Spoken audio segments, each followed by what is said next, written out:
Now, from Nebraska's trusted news source, this is Channel 8 News at 5. Coming up tonight on the news, some Nebraska students had a very special visitor come read to them. Plus tonight we introduce you to a sweet Lincoln man who's working well past retirement age. But first,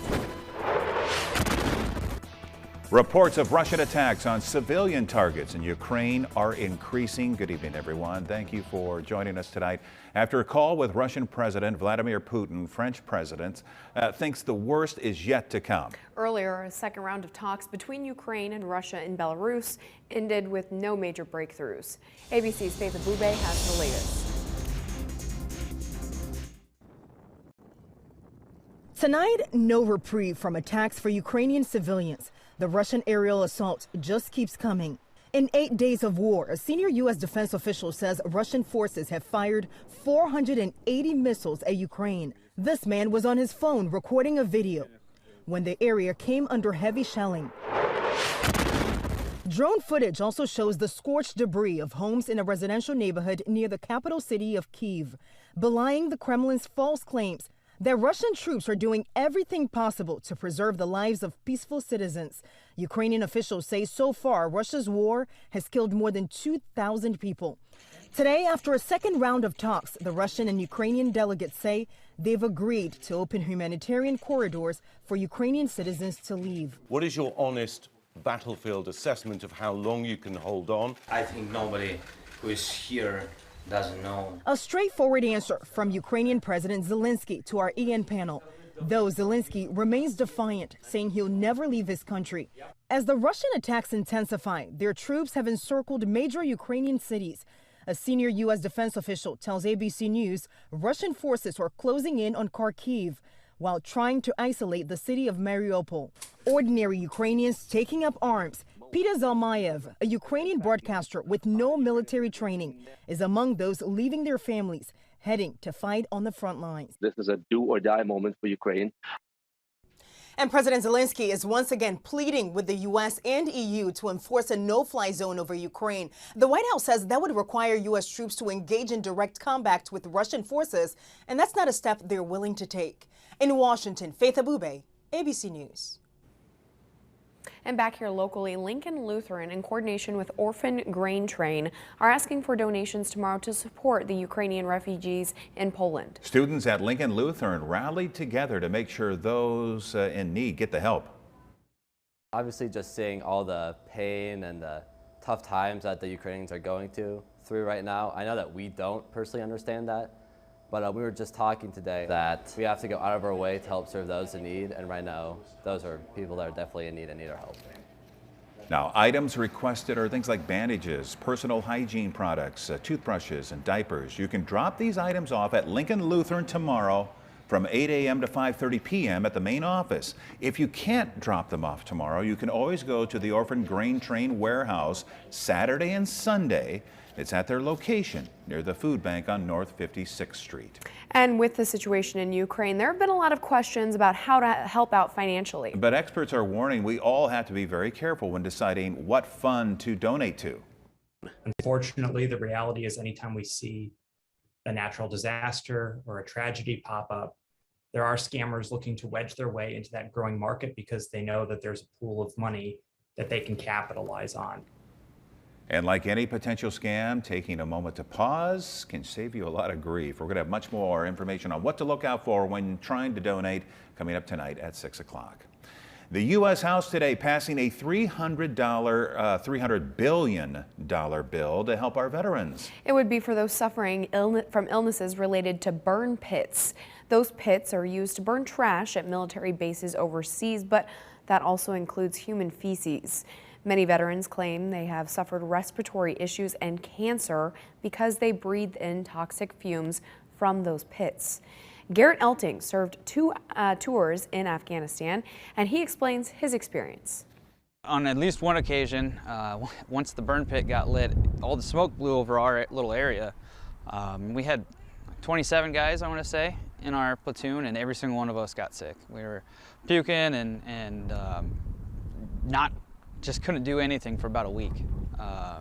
we were completely combat ineffective. We didn't do any patrols. We had bare minimum on posts.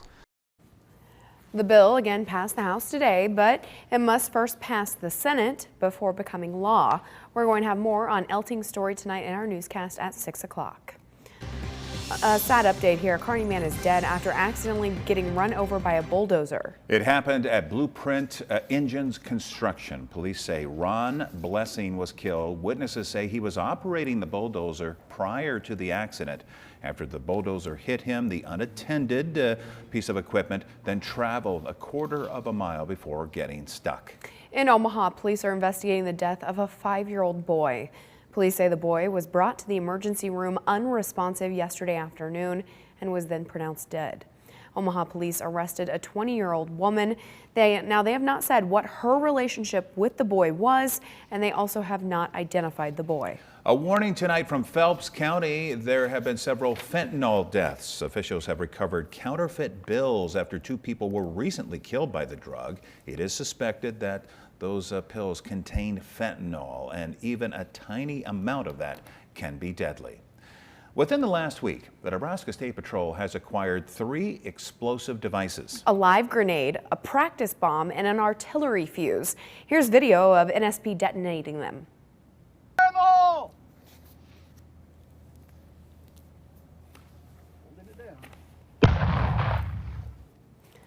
Now, all 3 of the devices, here are pictures of them, they were all discovered at private residences and then reported to the Nebraska State Patrol.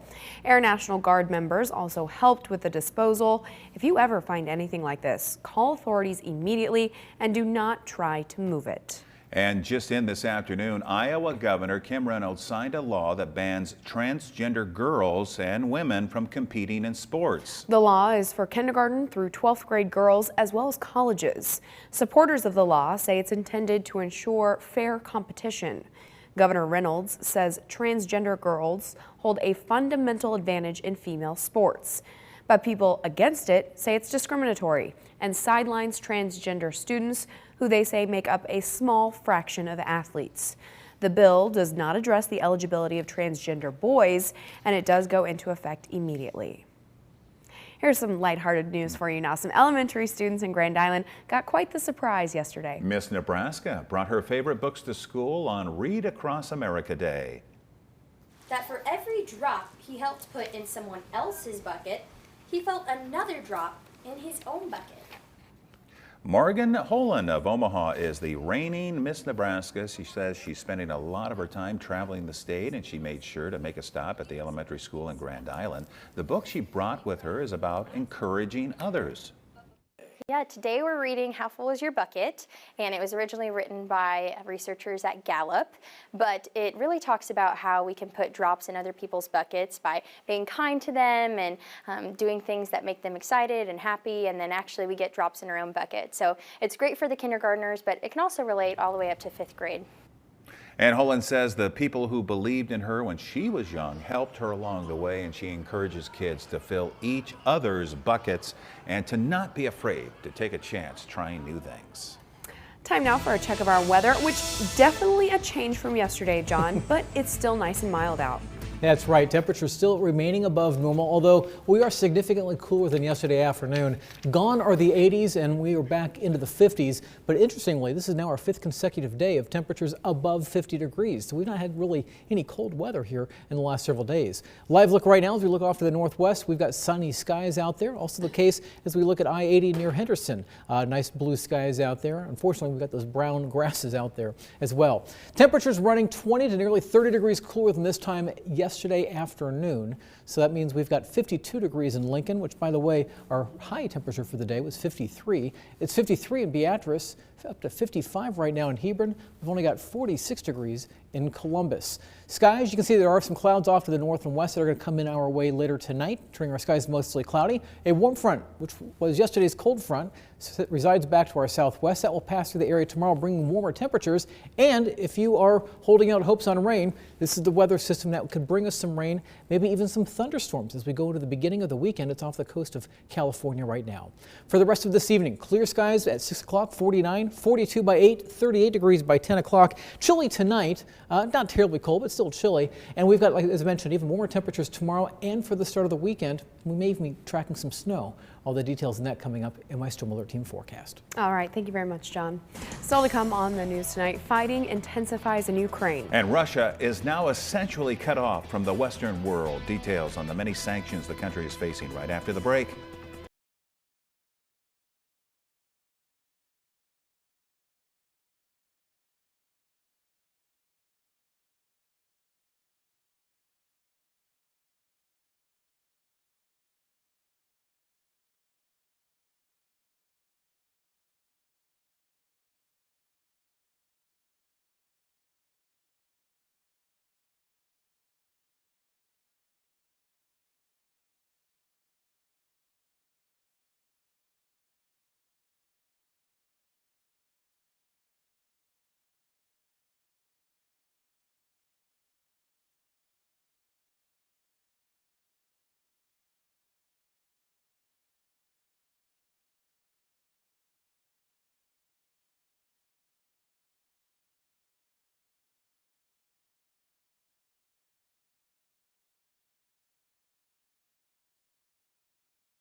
Now to the growing list of sanctions being imposed on Russia and the effects they're having on the global economy and Russia itself. The ultra wealthy and Russia getting hit directly. Everyday citizens, they're also affected. ABC's Rena Roy has much more.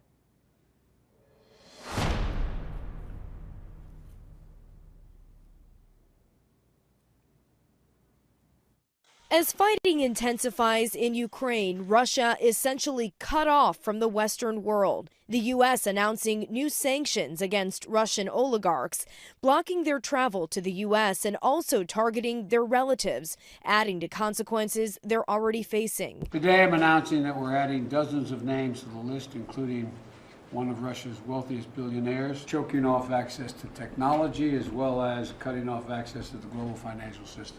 Russian President Vladimir Putin also being sanctioned. Some oligarchs now starting to publicly call for an end to the war. The deal Putin made with his country more or less is, I'll make you more or less prosperous and I'll take away your freedoms and you won't complain. That deal is now broken. Meantime, major airplane manufacturers are no longer providing service or parts for Russian aircraft, which experts say will have an unprecedented impact on Russia's economy, potentially bringing their aviation industry to a halt. Boeing joining the growing list of Western companies cutting ties with Russia, including Apple, Nike, General Motors, our parent company Disney, the National Hockey League, and TikTok. The sanctions impacting everyday citizens. Long lines outside of banks as people try to withdraw money. The ruble continuing to lose value against the dollar, with the U.S. and European allies barring some Russian banks from the international payment system, SWIFT. Many now calling on the West to sanction Russian oil and gas. I'm all for that. Ban it. Ban the oil. Ban the oil come from Russia. Oil and gas prices already rising. The volatility in the oil markets is a direct result of the fact that President Putin invaded Ukraine. President Biden has emphasized the U.S. is trying to avoid driving up energy prices even more in Europe and the U.S. For that reason, stopping short of banning Russian gas and oil imports. The White House saying that could actually benefit President Putin. Rena Roy, ABC News, New York. Now, your Storm Alert Team forecast with Chief Meteorologist John Dissauer. Yes, it was cooler today, but it wasn't really that much worse. I mean, temperature-wise, yeah, it was 30 degrees cooler today than yesterday, but still a nice day. And considering the day going into the books 4 degrees above normal, we're now 40 degrees above normal temperature surplus so far this month. So it's working out pretty nicely, right around 13 degrees above normal per day. Live look right now from Honda of Lincoln off to the south and west. You can see some sunshine out there. Clouds beginning to move in. We'll see more clouds as we go through the overnight and I think for portions of tomorrow as well. Now temperatures running 25 degrees cooler than this time yesterday, so it's 52 degrees right now in Lincoln. We did hit 53 this afternoon. It's 53 though in Beatrice, 50 in Friend, and 50 in York. Go further to the north, and temperatures right now are only in the middle to upper 40s. The cold front that passed through last night is now down to the southwest, becoming a warm front that will lift through the area tomorrow and bring back temperatures in the 70s for tomorrow afternoon. For this evening, though, our temperatures will be dropping down quickly into the 40s by 8 o'clock, 41 by 10, 30s by midnight. Will eventually fall down into the low 30s by morning. Winds will be out of the east to southeast, 5 to 10 miles per hour under mostly cloudy skies. So by this time of year, this part of March, standards were above normal by about 5 or 6 degrees. For tomorrow morning, again, expect to see mostly cloudy skies for tomorrow. By noon, temperatures back up to near 60 degrees. As we head towards the afternoon, that's when the temperatures will start to surge in. As our winds shift from the southeast around to the south, you'll notice the warmer air moving in. Temperatures up into the 70s by afternoon. I think we hit 74 in Lincoln, 74 in Beatrice, and 73 in York. Notice the winds sustain 10 to 20 with gusts at times to 35 miles per hour. So it will be a windy day tomorrow.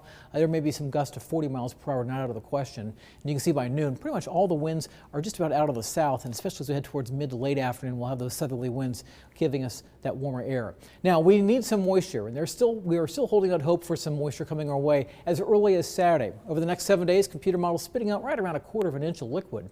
Our first chance for rain starts to come in here Saturday morning with some scattered showers. I think most of it will happen after midnight, more so after 2 o'clock in the morning. And as we go through the morning, we'll likely see a dry period of time by late morning, early afternoon. When we've been talking about this dry slot that will begin to move in here as the jet stream winds begin to move in. That's going to give us a quick burst in temperatures, likely up into the 70s by early afternoon. But notice a little line beginning to develop, and this may be a line of thunderstorms that then starts to move off into the southeast corner of the state and into portions of Iowa where there will be a chance for some strong to severe thunderstorms. Notice even the instability begins to increase around here. First time we're seeing this in many months.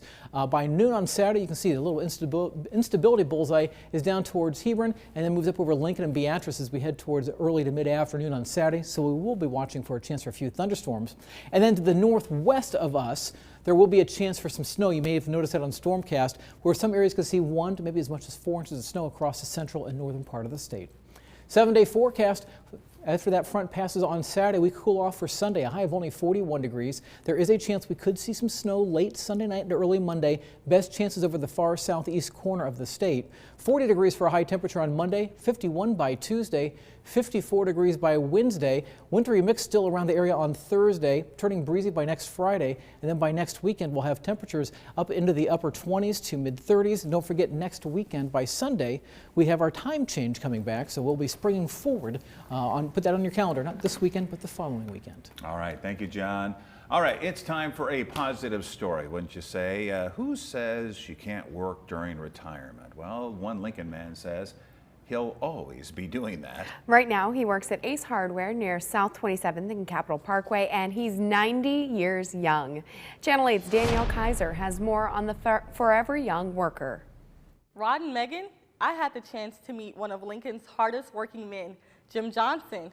Customers and co-workers alike rave about Johnson and say he builds morale at the Ace Hardware. Jim Johnson is a 90-year-old Westlake Ace Hardware employee, and not even retirement could stop him from working.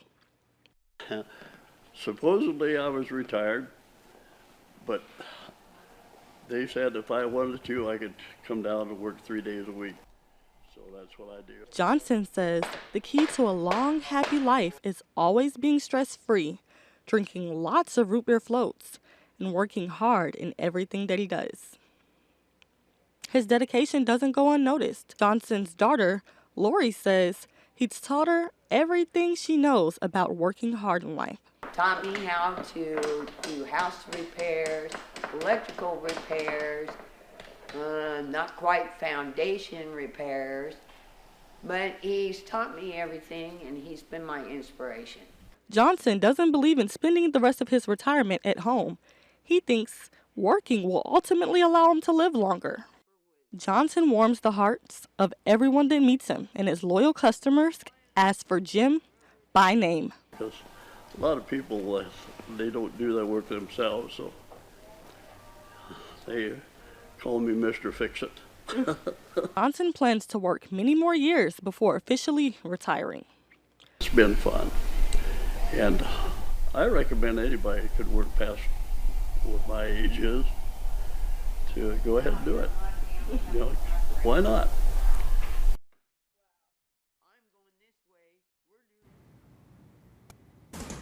Great story there. Again, it was Danielle Kaiser reporting for us. Here's a look at Wall Street. A negative day, the Dow falling 97 points. NASDAQ also down 214. We'll be right back.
Finally tonight, trading Pokemon cards is one thing, but shelling out hundreds of thousands of dollars, well, that's on a whole other level. That's right. This near mint condition vintage gaming card was sold for $900,000. The Pocket Monsters Japanese promo illustrator holographics Pikachu card. That was a mouthful. Thank you. It was created in 1998 and was only released in Japan.